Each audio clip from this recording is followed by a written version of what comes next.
Việcនេះសម្រាប់ជួនណាក្មេងដែលវង្វេងវក់វីត្រជាសមិនចេះគិតចេញមកជំរះបញ្ជីមួយជីវិតពីរជីវិត Who you call a fake MC អាញ៉ោឲ្យអស់ជីវិតដឹកបែកស្លើនឹងឆ្នាំកវីឲ្យជួ fake G ឲ្យជីញីទេអាសំអុយអញមិនខ្វល់ឲ្យជីស្នេហ៍ឬជីអង្កាមឬជីប្រយហើយឈ្មោះអញក្នុងចម្រៀងហើយក្លាហានគ្រាន់បើលើឲ្យស្គាល់ The real G ដែលមួយជីវិតតាមដំណើរប្រាប់ឲ្យតើបើសិនជាវាយមិនបាច់ចាំគ្នាច្រើនទេម្នាក់នៅក្នុងចំណោមក៏អាចដួលឲ្យនៅបែកថ្លើមតែចម្រៀង Cypher ជាសិល្បៈនៅពេលជួនហើយដល់អ្វីក៏ចាក់ទុកថាជាគំនុំគុំគួនស្ដាប់សំឡេងជនអកតេដែលអុចអាឡត់បានការបើឆែកកំហឹងខំបង្កើតដើម្បីឲ្យបាននៅផ្លែផ្កាចឹងបានថា Calm your ass sit the fox down boy you call yourself a king but stupid like a clown hey for the real fan put your motherfucking hands up real hip hop លើកក៏ឲ្យចាំស្ដាប់ឯនេះមិនមែនគឺជាសំខាន់រវាងខ្មែរvớiនឹងខ្មែរតែបើចង់បង្ហូរជាងក៏យើងមិនត្រូវនៅស្ងៀមដែរលោកម៉ែឯងមើលភ្នែកខ្ញុំឲ្យច្បាស់មុននឹងចង់សារឬក៏មុនចង់ផាំងគុំបែបយ៉ាងខ្ញុំមកកាន់តែចិត្តហ៊ាន and never give a no fucking fight ក៏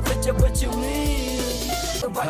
what you need វានេះសម្រាប់ជួនណាក្មេងដែលវង្វេងវក់វីត្រជាសមិនចេះគិតចេញមកជំរះបញ្ជីមួយជីវិតពីរជីវិត Who you call a fake MC អាញ៉ោឲ្យអស់ជីវិតដឹកបែកស្លើនឹងឆ្នាំកវីឲ្យជួ fake G ឲ្យជីញីទេអាសំអុយអញមិនខ្វល់ឲ្យជីស្នេហ៍ឬជីអង្កាមឬជីប្រយហើយឈ្មោះអញក្នុងចម្រៀងហើយក្លាហានគ្រាន់បើលើឲ្យស្គាល់ The real G ដែលមួយជីវិតតាមដំណើរប្រាប់ឲ្យតើបើសិនជាវាយមិនបាច់ចាំគ្នាច្រើនទេម្នាក់នៅក្នុងចំណោមក៏អាចដួលឲ្យនៅបែកថ្លើមតែចម្រៀង Cypher ជាសិល្បៈនៅពេលជួនហើយដល់អ្វីក៏ចាក់ទុកថាជាគំនុំគុំគួនស្ដាប់សំឡេងជនអកតេដែលអុចអាឡត់បានការបើឆែកកំហឹងខំបង្កើតដើម្បីឲ្យបាននៅផ្លែផ្កាចឹងបានថា Calm your ass sit the fox down boy you call yourself a king but stupid like a clown hey for the real fan put your motherfucking hands up real hip hop លើកក៏ឲ្យចាំស្ដាប់ឯនេះមិនមែនគឺជាសំខាន់រវាងខ្មែរvớiនឹងខ្មែរតែបើចង់បង្ហូរជាងក៏យើងមិនត្រូវនៅស្ងៀមដែរលោកម៉ែឯងមើលភ្នែកខ្ញុំឲ្យច្បាស់មុននឹងចង់សារឬក៏មុនចង់ផាំងគុំបែបយ៉ាងខ្ញុំមកកាន់តែចិត្តហ៊ាន and never give a no fucking fight ក៏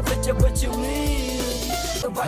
what you need វានេះសម្រាប់ជួនណាក្មេងដែលវង្វេងវក់វីត្រជាសមិនចេះគិតចេញមកជំរះបញ្ជីមួយជីវិតពីរជីវិត Who you call a fake MC អាញ៉ោឲ្យអស់ជីវិតដឹកបែកស្លើនឹងឆ្នាំកវីឲ្យជួ fake G ឲ្យជីញីទេអាសំអុយអញមិនខ្វល់ឲ្យជីស្នេហ៍ឬជីអង្កាមឬជីប្រយហើយឈ្មោះអញក្នុងចម្រៀងហើយក្លាហានគ្រាន់បើលើឲ្យស្គាល់ The real G ដែលមួយជីវិតតាមដំណើរប្រាប់ឲ្យតើបើសិនជាវាយមិនបាច់ចាំគ្នាច្រើនទេម្នាក់នៅក្នុងចំណោមក៏អាចដួលឲ្យនៅបែកថ្លើមតែចម្រៀង Cypher ជាសិល្បៈនៅពេលជួនហើយដល់អ្វីក៏ចាក់ទុកថាជាគំនុំគុំគួនស្ដាប់សំឡេងជនអកតេដែលអុចអាឡត់បានការបើឆែកកំហឹងខំបង្កើតដើម្បីឲ្យបាននៅផ្លែផ្កាចឹងបានថា Calm your ass sit the fox down boy you call yourself a king but stupid like a clown hey for the real fan put your motherfucking hands up real hip hop លើកក៏ឲ្យចាំស្ដាប់ឯនេះមិនមែនគឺជាសំខាន់រវាងខ្មែរvớiនឹងខ្មែរតែបើចង់បង្ហូរជាងក៏យើងមិនត្រូវនៅស្ងៀមដែរលោកម៉ែឯងមើលភ្នែកខ្ញុំឲ្យច្បាស់មុននឹងចង់សារឬក៏មុនចង់ផាំងគុំបែបយ៉ាងខ្ញុំមកកាន់តែចិត្តហ៊ាន and never give a no fucking fight ក៏